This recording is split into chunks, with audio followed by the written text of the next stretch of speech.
मा करके धूप से बचेंगे, बरसात से बचेंगे, आराम करेंगे, ठंडक से बचेंगे तो मकान में रहेंगे ना। तो मकान तो अच्छा चीज़ है बनाना, लेकिन मकान बनाने के पहले मकान का नींव खोदा जाता है। जब नींव खोदते हैं तो अच्छा काम है, शुभ काम है। तो पहले जब नींव खोदते हैं तो पहला फारसा मारते हैं तो वहाँ कहो राम नाम सत्य है। कहना चाहिए कि नहीं कहना चाहिए? लेकिन कोई कहता है, कोई नहीं कहता है राम नाम सत्य है। वहाँ भी कहना चाहिए कि राम नाम सत्य है ना। फिर जो है ये संसार के चलने के लिए, सृष्टि को आगे बढ़ाने के लिए बच्चे का विवाह होता है, पति पत्नी का संबंध होता है। जब पति पत्नी का संबंध होता है, मिलन होता है, तो संसार चलता है, लोग चलता है ना।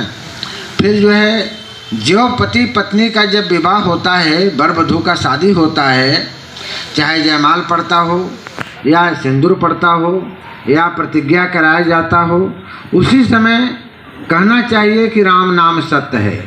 कोई कहता है राम नाम सत्य? कोई नहीं कहता है। अगर कोई बोलना शुरू कर दे उस समय कि राम नाम सत्य है, तो वह जो है बाजा जो बजता है शादी विवाह, बाजा बाद में बजेगा, उसके पीठ पर बाजा पहले बजना शुरू हो जाएगा। होगा कि नहीं होगा? कि बहुत गलत बोल रहा है भाई, अशुभ बोल रहा है। तो जब वहाँ अशुभ है तो यहाँ शुभ कैसे हो सकता है? तो देखो, राम नाम सत्य है, यह केवल एक व्यक्ति, एक धर्म के लोग बोलते हैं। जो कौन धर्म के लोग बोलते हैं? जिस धर्म के लोग अंधकार में फंसे हुए हैं, जो अंधकार से मुक्त हैं, वह राम नाम सत्य है नहीं बोलते हैं। बुद्धिस्ट लोग हैं, वो कभी राम नाम सत्य नहीं कहते हैं। क्या बुद्धिस्ट के घर का जो व्यक्ति मर जाता है उसका सदगति नहीं होता है? राम का नाम नहीं लेता है तो नहीं? या मुसलमान लोग हैं, मुसलमान लोग के घर कोई मरता है तो मुसलमान लोग तो राम नाम सत्य नहीं कहते हैं कि कहते हैं? किसी सुना है मुसलमान के नाम से? या ईसाई लोग मर जाते हैं, ईसाई लोग तो राम नाम सत्य नहीं कहते हैं। राम तो सबके लिए है ना, राम संसार को बनाया तो सबके लिए है ना, सबको राम का नाम लेना चाहिए, लेकिन क्यों नहीं लेते हैं? तो यह एकदम टोटल गलत है। मैं बता रहा हूँ, मेरा तर्क बता रहा है। अगर सत्य है संसार में तो क्या सत्य है, मैं यह बताने जा रहा हूँ।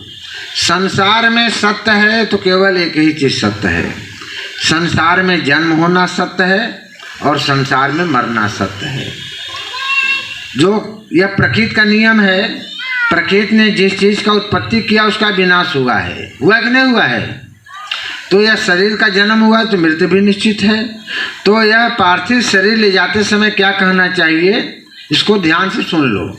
अगर आप लोग बाबा साहब अम्बेडकर के मानते हैं, भगवान बुद्ध के बताए हुए मार्ग पर चलने के लिए आप लोग प्रतिज्ञा करते हैं, सम्राट अशोक के बताए हुए मार्ग पर चलने के लिए प्रतिज्ञा करते हैं, बाबा साहब के बताए हुए मार्ग पर प्रतिज्ञा करते हैं, तो आपको बाबा साहब का बताया हुआ मार्ग का अनुसरण करना पड़ेगा, बाबा साहब के आदेश का पालन करना पड़ेगा।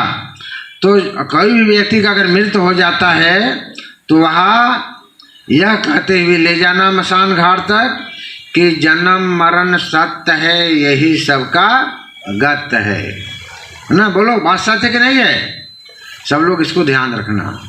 और मरने के बाद लोग बाल बनवा देते हैं, सर का मूछ भी बनवा देते हैं।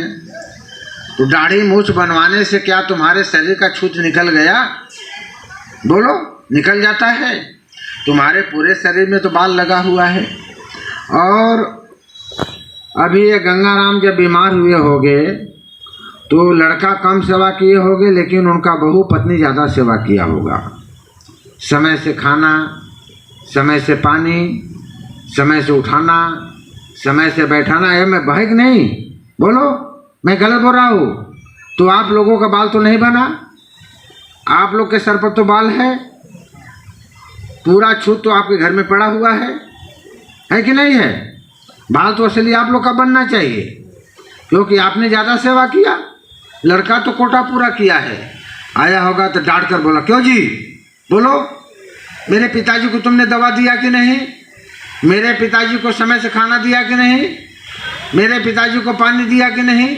लड़का तो इस ढंग से डांटता रहा होगा। आपने सहन करते हुए इनका सेवा किया। तो असली सारा छूत तो तुम्हारे अंदर घुसा हुआ है।